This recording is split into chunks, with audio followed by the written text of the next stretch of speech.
चलने वाला नहीं। तो उसके लिए श्री तुलसीदास जी महाराज ने कृपा की और कृपा करके हमको आपको श्री रामचरितमानस जैसा ग्रंथ दे दिया। तो श्रीमद् भगवत गीता योग का ग्रंथ, श्रीमद् भागवत वियोग का ग्रंथ, श्री रामचरितमानस बोले यह प्रयोग का ग्रंथ है। जो भी प्रयोग करके देखें उनको सब कुछ रामचरितमानस में मिलता है। एक पुत्र का अपने पिता के प्रति क्या दायित्व होना चाहिए वह भी राम कथा सिखाती है। आदर्श माता पिता कैसे हों वह भी राम कथा सिखाती है। आदर्श पति पत्नी कैसे हों वह भी राम कथा सिखाती। लोग बड़े भ्रम में पड़े आजकल, वो सोचते हैं कि राम कथा सुनो तो मतलब सीधे उस लोक की ही बात होगी। तो मैं आपसे निवेदन करूं कि उस लोक की बात नहीं, इस लोक में कैसे जीना है यह भी श्री राम कथा हमको आपको सिखाती है। और प्रयोग करके देखें, आप अनुभव करके देखें कि कब प्रभु श्री राम जी का प्राकट्य हुआ था और उसके बाद कब श्री तुलसीदास जी महाराज ने इस ग्रंथ को लिखा।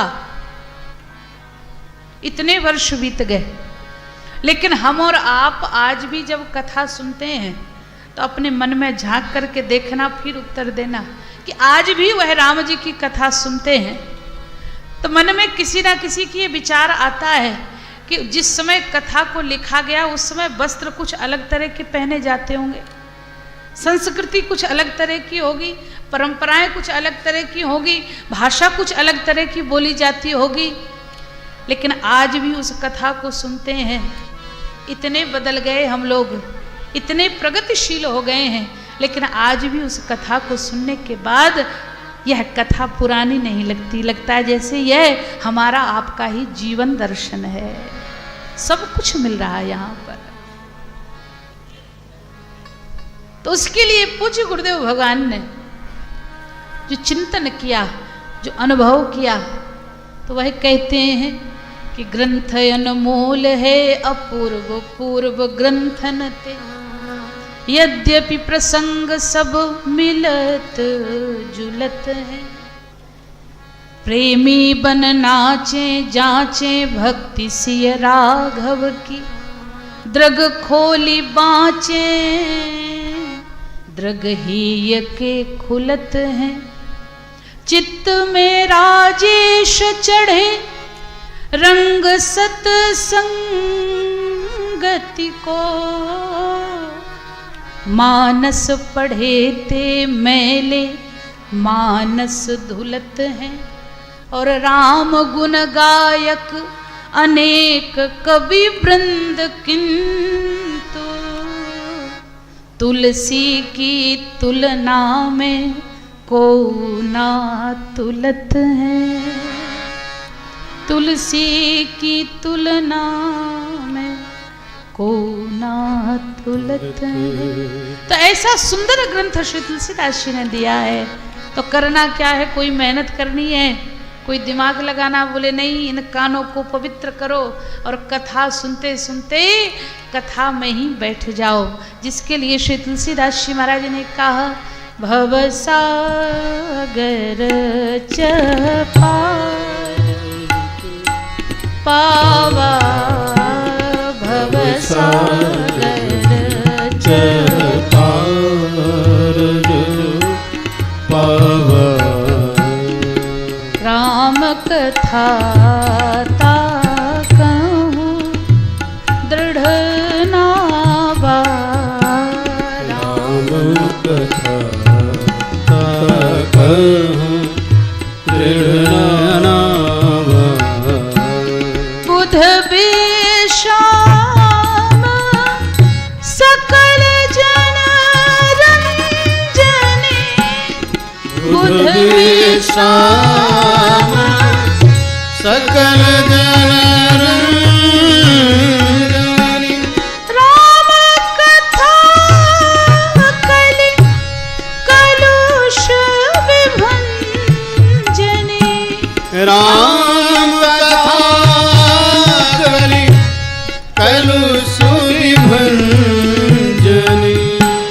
राम राम कथा कले कलुष विभंजनी।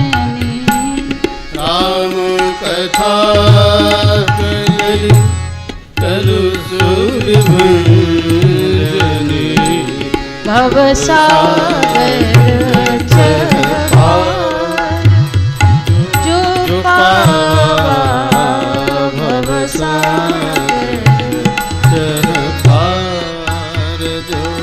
संत शेखर कलि पावन अवतार श्री तुलसीदास जी महाराज कह रहे हैं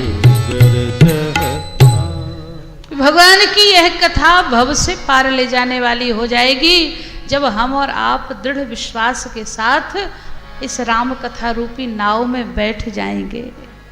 और महाराज जो जो बैठे हैं उनको कहीं भटकना नहीं पड़ा है, वह सहजता से पार हुए हैं। कल हम लोग कथा श्रवण कर रहे थे, भगवान श्री सीताराम जी की विवाह में सम्मिलित हुए, इतने धूमधाम से विवाह संपन्न हुआ प्रभु का। तो आप बताओ जनकपुर वासियों को क्या खोजने जाना पड़ा भगवान को कि कहाँ मिलेंगे भगवान? गए थे कहीं? बोले जनकपुर वालों को तो कहीं नहीं जाना पड़ा, भगवान ही चल करके जनकपुर आ गए। और कारण? बोले कारण यही रहा कि जिसके पास में दृढ़ विश्वास है, भगवान की भक्ति है, वह भगवान को खोजने नहीं जाता है, भगवान ही ऐसे भक्तों को खोजते हुए आ जाते हैं। और जनकपुर में आए हैं, आनंद दिया है, प्रभु ने दर्शन दिया सबको, सब प्रसन्न हुए हैं। और वहां से जब भगवान के चलने का समय हुआ उसके पूर्व ऐसी सुंदर सुंदर भगवान की लीलाएं श्री जनकपुर धाम में हुई हैं। और ऐसा सुंदर स्वरूप देखने को मिल रहा है। श्री तुलसीदास जी महाराज कह रहे हैं कि आजकल जो विवाह होते हैं ना, तो बोले वो 24 घंटे में पूरे हो जाते हैं, लेकिन हमारे राम जी का विवाह हुआ तो हमारे प्रभु श्री राम जी के विवाह के बाद जानते हो कितने दिन तक बारात रुकी अयोध्या में? पूरे 6 महीने तक। और 6 महीने तक बारात क्यों? बोले इतना प्रेम महाराज जनक का, और ऐसा सुंदर आदर भाव कि रोज महाराज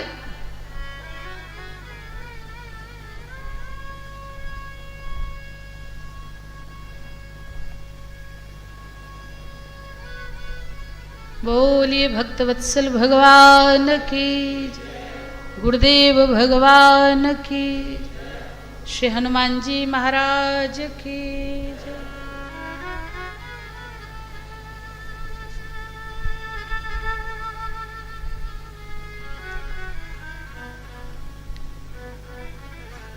इन 6 महीनों में इतना आनंद, ऐसा उत्साह कि महाराज दशरथ को महाराज जनक के प्रेम के आरण झुकना ही पड़ जाता है, जा ही नहीं पा रहे।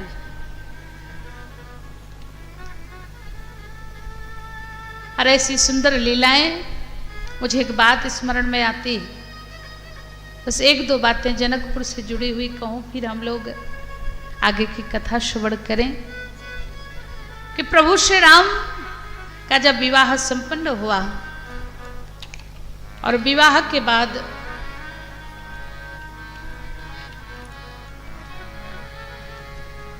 प्रभु श्री राम जी को लेकर के सखियां गई हैं कोहबर में। तो हम लोग अनेक कथाएं सुनते हैं। तो हमारे श्री तुलसीदास जी महाराज ने जिस ग्रंथ में राम जी के चरित्र को गाया, तो वहां पर आप देखें कि तुलसीदास जी महाराज ने कोहबर का ज्यादा वर्णन नहीं किया। और कोहबर वहां पर कहा जाता है कि जहां पर दूल्हा सरकार जाकर के बैठते हैं, अन्य पुरुष कोई होता नहीं है, वह माताएं रहती हैं, हास परिहास करती हैं, विनोद करती हैं और बड़े प्रेम से कुछ ना कुछ पवाती हैं दूल्हे को। तो हमारे राम जी भी जाकर के बैठे और सखियों ने देखा, सो महाराज सखियां भी उपस्थित हो गई भगवान के पास। तो सखियों ने एक लीला की, भगवान बड़े प्रेम से बैठे हुए थे और सखियों ने देखा।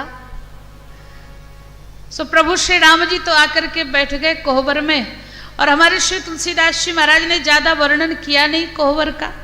तो किसी ने तुलसीदास जी से कहा कि बाबा आपने तो कोहबर का वर्णन किया ही नहीं।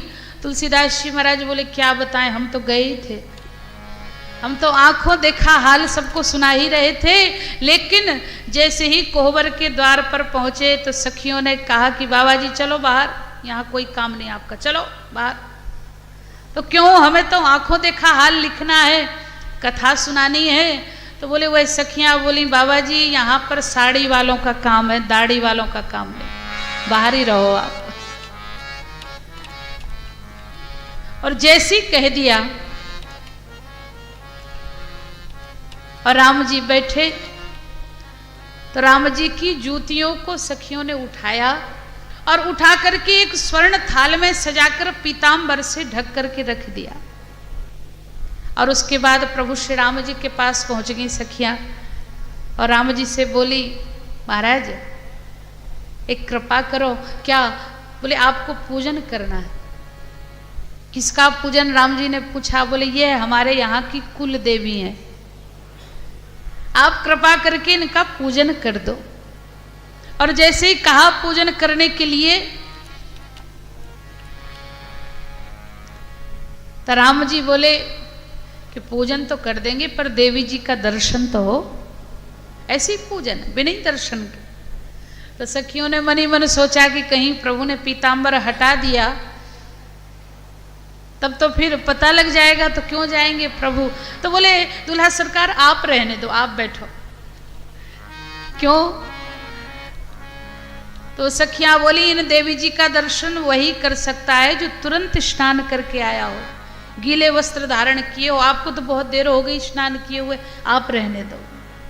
अब तो पहुंच गई लक्ष्मण जी के पास, और लक्ष्मण जी के पास जाकर के कहा छोटे सरकार आप ही चलकर पूजन कर दो। तो राम जी को तो देख ही रहे थे लक्ष्मण जी दूर से। तो लक्ष्मण जी तुरंत बोले नहीं नहीं हम नहीं करेंगे पूजन। क्यों? बोले हम अपने राम जी के अलावा किसी और देवी देवता को मानते ही नहीं। हमारे लिए तो हमारे सर्वस्व हमारे राम जी ही हैं। माता रामो मत पिता रामचंद्र, स्वामी रामो मत सखा रामचंद्र, सर्वस्वम में रामचंद्रो दयालु, नान्यम जाने नैव जाने न जाने। हम अपने राम जी के अलावा किसी देवी देवता को नहीं जानते। हम नहीं जा रहे पूजन के लिए, मना कर दिया। और कोई पुजारी देखो चलो। लक्ष्मण जी ने भी मना कर दिया। और अब तो सखियां पहुंच गई शत्रुघ्न कुमार के पास, और शत्रुघ्न कुमार के पास जाकर के पहुंची तो शत्रुघ्न कुमार से कहा कि छोटे सरकार आप ही चलकर पूजन कर दें। तो शत्रुघ्न कुमार तो देख ही चुके, राम जी ने भी मना कर दिया, लक्ष्मण जी ने भी मना कर दिया। तो शत्रुघ्न कुमार बोले एक बात बताओ, ये देवी जी हैं कहाँ की? तो बोले ये देवी जी हैं जनकपुर की। तो शत्रुघ्न जी बोले कि जहां की देवी जी वहीं का पुजारी खोजो।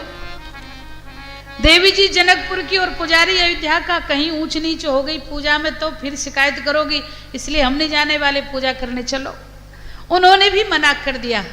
लेकिन सबसे अलग थलग बैठे हुए थे हमारे भैया भरत। और भरत जी को जैसे ही देखा और सखियों ने जाकर के प्रणाम निवेदित किया और प्रणाम करके कहा सरकार आप चलकर देवी जी का पूजन कर दें। भैया भरत ने सुना तो भैया भरत बोले इससे होता क्या है?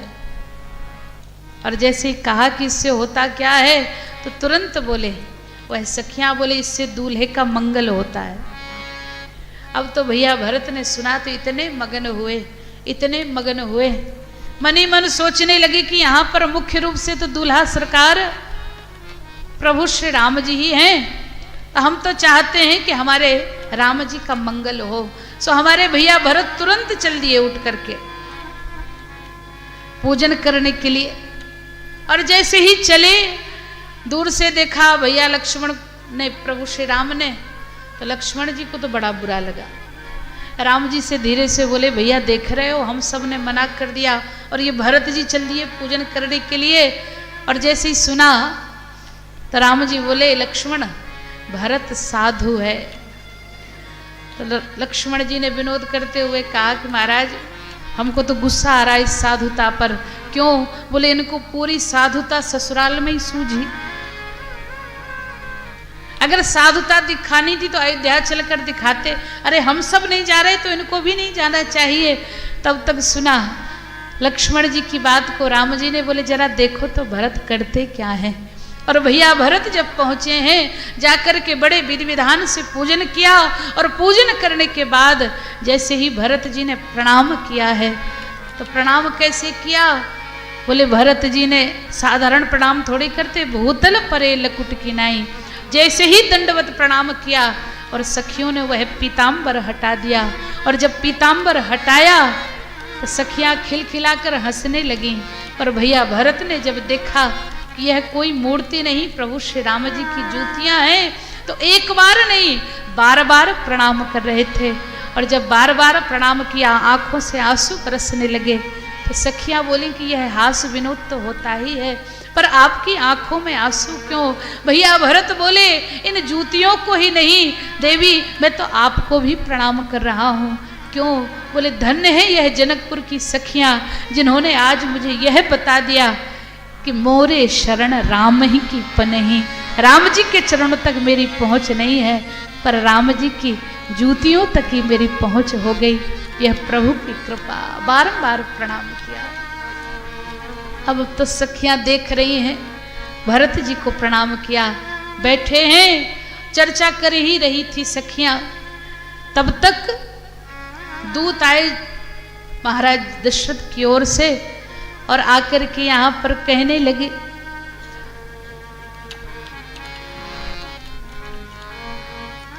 कि प्रभु श्री राम जी को बुलाया जा रहा है।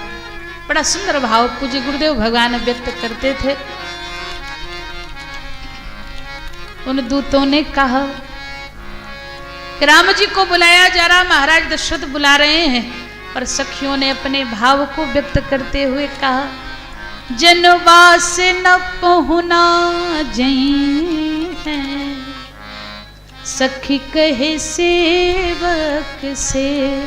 जनवास न पहुना जई है सखी कहे सेवक से।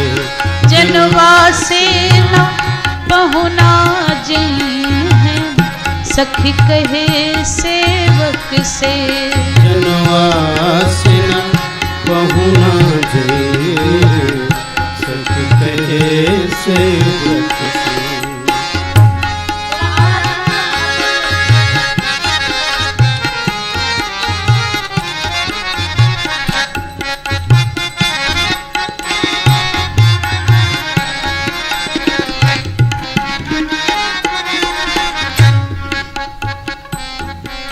और यह मधुर कथा है और मधुरता में सब मधुर हो तो अच्छा लगता है। कई बार लोग कथा करते करते और सुनते सुनते ऐसी अभिव्यक्ति देती है सुनने में लगता है कि जैसे कोई झगड़ रहा हो। भगवान की कथा मधुर है तो मधुरता के साथ वाद्य यंत्र भी बजें और बोलने वाला भी मधुर बोले और सुनने वाले भी मधुरता से भरे रहें। जनवासे ना पहुना जई है सखी कहे सेवक से। जनवासे ना पहुना जई है सखी कहे सेवक से। यही जा कोहबर दुल्हा रही है सखी कहे सेवक से। ऊपर में पहुना रही है सखी कहे सेवक से। अब जाएंगे नहीं प्रभु तो क्यों नहीं जाएंगे? बोले सखियां करें यहीं रहना पड़ेगा कोहबर में। तो दूसरी सखी ने कहा कि एक बात बताओ, हम लोग तो इनको लेकर के आए थे, यहाँ बैठे थे, इनको बुलाया क्यों गया? और जैसे ही कहा तो एक सखी बोली हमको पता लग गया क्यों बुला रहे हैं। क्यों बुला रहे हैं? सुन री सखी कुछ ऐसी पाइया हट। सुन री सखी कुछ ऐसी पाइया हट। जनवासे से क्यों आ जनवासे से क्यों आए बुलाहट। तो सखी बोली हमको अभी पता लगा क्यों बुला रहे हैं जनवासे में। क्यों? बोले महाराज दशरथ अभी तक नहीं जानते थे हमारे राम जी बड़े सुंदर हैं, अब आज ही उनको पता लगा कि हमारे राम जी सुंदर हैं, तो इसीलिए बुला रहे हैं, अपने पास बिठाएंगे। क्यों? बोले अब राम जी को ऐसे नहीं देखने देंगे, तो कब दिखाएंगे राम जी को, कब दर्शन कराएंगे? तो सखी कह रही है दुल्हा पर टिकट लगई है, सखी कहे सेवक से दुल्हा पर टिकट लगई है, सखी कहे सेवक से जनवास न पहुना जई है, सखी कहे सेवक से जनवास न पहुना जई है, सखी कहे सेवक से। बोले अब राम जी को ऐसे नहीं देखने देंगे, टिकट लगेगा इनके ऊपर कि इतना शुल्क दो तब राम जी का दर्शन करो। अब तो भगवान भी मुस्कुरा रहे हैं। सेवकों ने सुना, सेवक बोले हम कुछ नहीं जानते, हमारे महाराज दशरथ ने आज्ञा दी, हम तो इनको लेकर ही जाएंगे। तो सखियां बोली नहीं नहीं, कहा होगा महाराज दशरथ ने, लेकिन ये मिथिला है, उनका आदेश नहीं चलेगा यहाँ। तो बोले क्या महाराज दशरथ का आदेश चलेगा? तो सखियां कह रही नहीं नहीं, यहाँ पर ना महाराज दशरथ का आदेश और ना ही महाराज जनक का आदेश। तो आदेश चलता किसका यहाँ पर?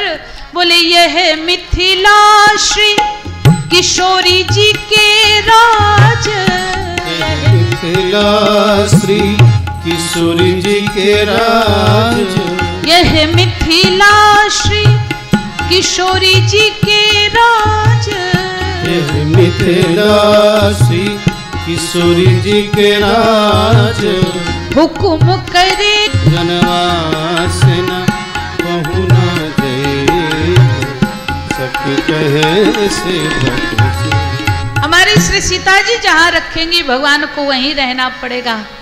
अब तो दूत ने कि नहीं नहीं भाई, हमें तो आज्ञा मिली है।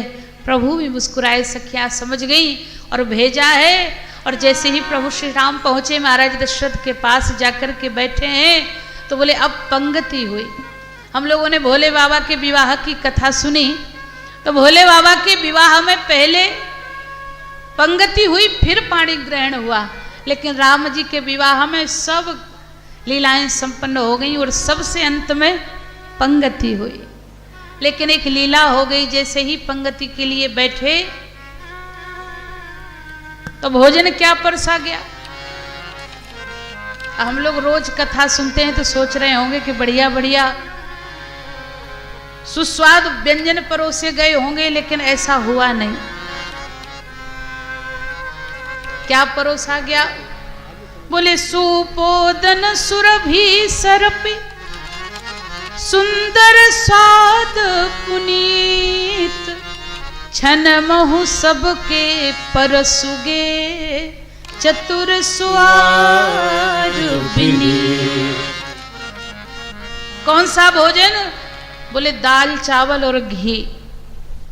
अब सही बताना, सुन करके लगता है ये भी कोई भोजन है, और वो भी शादी विवाह में। शादी विवाह में तो बढ़िया बढ़िया व्यंजन पवाने चाहिए, और ये दाल चावल घी ये तो तब दिया जाता जब कोई बहुत बड़ी बीमारी से उठा हो। बोले अब धीरे धीरे कुछ इनको खिलाओ, बोले हल्का भोजन दो। तो बोले खिचड़ी जैसी बना दो, दाल चावल दे दो, थोड़ा सा घी दे दो। तो ये तो बीमारों वाला भोजन। और शादी विवाह में तो क्या महाराज जनक ने और व्यंजन नहीं बनवाए, अच्छा अच्छा भोजन नहीं बनवाया बारातियों के लिए? तुलसीदास जी महाराज बोले नहीं, व्यंजन तो बने थे, कई प्रकार के व्यंजन थे, लेकिन यह दाल चावल घी पहले इसलिए परोसा गया कि आज दो परिवार मिल रहे हैं, दो गोत्र मिल रहे हैं, दो जीवन मिल रहे हैं। तो इस मिलन के माहौल में भोजन भी ऐसा कराया जाए जो मिलाकर पाया जाता हो, इसलिए ये भोजन कराया। और एक संत तो कहते थे कि तब ऐसा भोजन कराया जाता था तो परस्पर प्रेम बना रहता था, जीवन भर रिश्तेदारी में मधुरता बनी रहती थी। और बोले आजकल बोले आजकल का भोजन बदल गया तो रिश्तेदारी की मधुरता भी चली गई। कहते क्या थे, बोले जब भोजन ऐसे रहे तो मिलत रहे प्रिय गोत, और आजकल बोले पूड़ी कचौड़ी में प्रथम तोड़ा तोड़ी होत।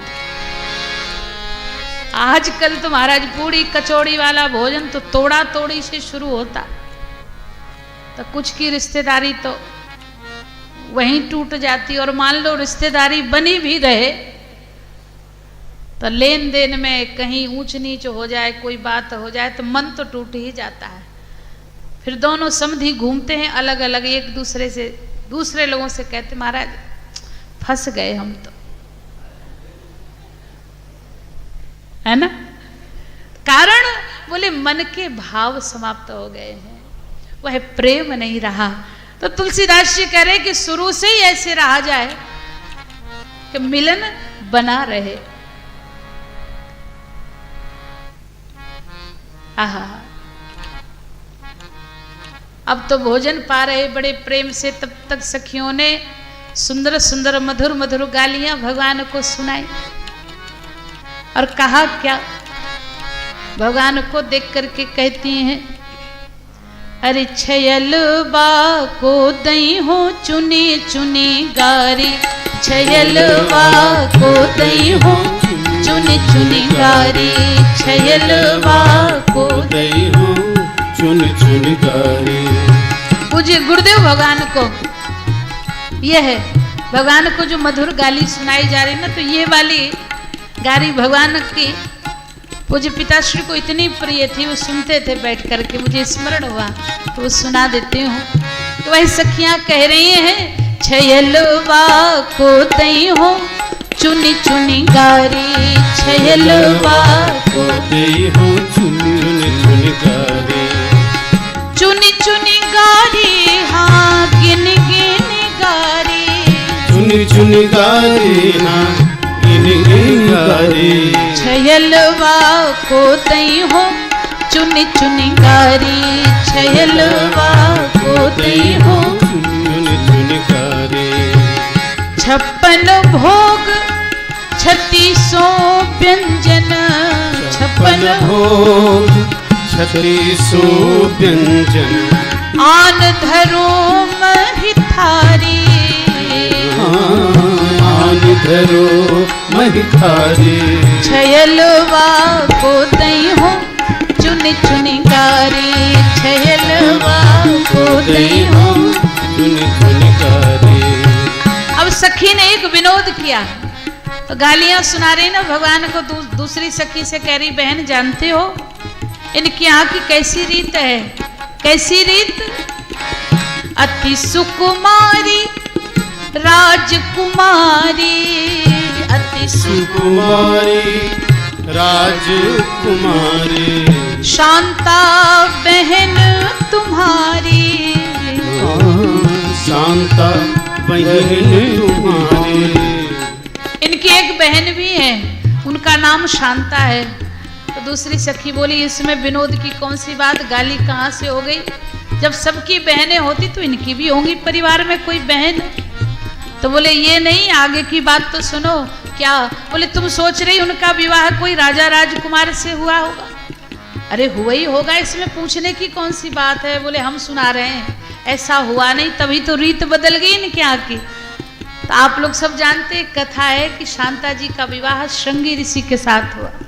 तो वो सखियां विनोद करते हुए कह रही हैं कि हम भी सोच रहे थे कि राजा राजकुमार से इनका विवाह होना चाहिए, लेकिन देना तो चाहिए राजकुंवर को, देना तो चाहिए राजकुंवर को, ले भागे जटाधारी, हाँ ले भागे जटाधारी, छयलवा को दई हो चुनी चुनी गारी, छयलवा को दई हो चुनी चुनी गारी, चुनी चुनी गारी, हाँ चुनी चुनी गारी, चुनी चुनी गारी, हाँ चुनी चुनी गारी, छयलवा को दई हो चुनी चुनी गारी, छयलवा को दई हो चुनी चुनी छयलवा को दई हो चुनी चुनी गारी। अब जैसी सुना भगवान ने ऐसी ऐसी बातें कर रही हैं सखियां, तो भगवान को बड़ा संकोच लगा। तब तक एक सखी ने कहा भी कि जानती नहीं बहन, ये तो मर्यादा पुरुषोत्तम है, तो पुरुषोत्तम को गारी कैसी और गारी बिन ससुरारी कैसी।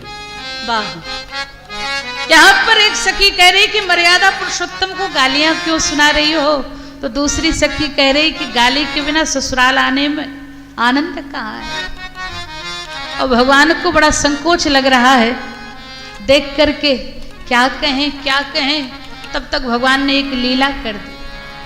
वह सखियां सुनाती जा रही हैं भगवान को। तो भगवान ने लीला क्या की, बोले जितने बाराती महाराज दशरथ सहित भगवान के साथ बैठे हुए पंगति कर रहे थे, तो मधुर मधुर गालियां सुनकर पहले तो मुस्कुरा रहे थे, फिर तो ठहाका लगा के हंसे। तो हंसे क्यों? तो किसी ने कहा कि महाराज इसमें हंसने की कौन सी बात है, विवाह में जब कोई जाता है तो सबको गालियां सुनने को मिलती हैं, तो थोड़ा बहुत कोई मुस्कुरा ले ये अलग बात है, पर ऐसा तो कोई नहीं करता कि ठहाका लगा के हंसे। ऐसा तो वही करेगा जिसका शर्म से कोई नाता ना हो। और महाराज दशरथ जैसे राजा ऐसे ठहाका लगा के हंस रहे हैं, तो वो सखी बोली कि यहाँ पर गड़बड़ी हो गई। कौन सी बात? बोले भगवान ने एक लीला कर दी। बोले जैसे ही मधुर मधुर गालियां दे रहे थे वैसे ही आज की बात सुनो सजनी, मड़वा में भयो एक कौतुक भारी। ऐसी लीला कर दी भगवान ने कि जेवन बैठे बराती सबे, तब नारी चढ़ी मिथिलेश अटारी। भोजन के लिए बराती बैठे, सब माताएं गाली सुना रही थी, तो भगवान थोड़ी देर तो सुनते रहे। तो किया क्या, भगवान ने बस उन सखियों की ओर ऐसे देख लिया, और जैसे ही देखा तो राम को रूप निहारत ही मोह गई सब गावन हारी। तो भूल गई अवधेश को नाम, सो देन लगी मिथिलेश को गारी। महाराज दशरथ का नाम ही भूल गई, महाराज जनक को ही गालियां सुनाने लगी। अब तो महाराज दशरथ ने सुना, बरातियों ने सुना, सब लोग ठहाका लगा के हंस रहे हैं। और तब तक भगवान समझ गए, संकोच में बैठे हैं सिर झुकाए हुए। और उसके बाद में ऐसी सुंदर सुंदर लीलाएं हुई हैं, और रोज विदा मांगते हैं महाराज दशरथ, लेकिन महाराज जनक किसी न किसी बहाने से रोज रोक लेते हैं। और ऐसे करते करते महाराज 6 महीने बीत गए।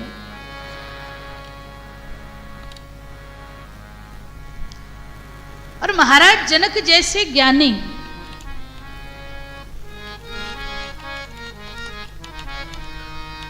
बेटी को विदा नहीं कर पा रहे हैं।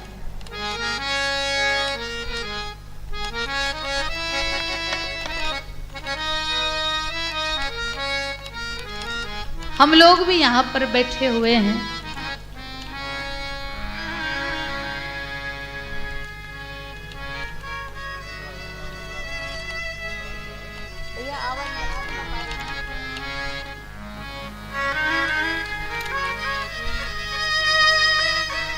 बोलिए भक्तवत्सल भगवान की, गुरुदेव भगवान की, श्री हनुमान जी महाराज की।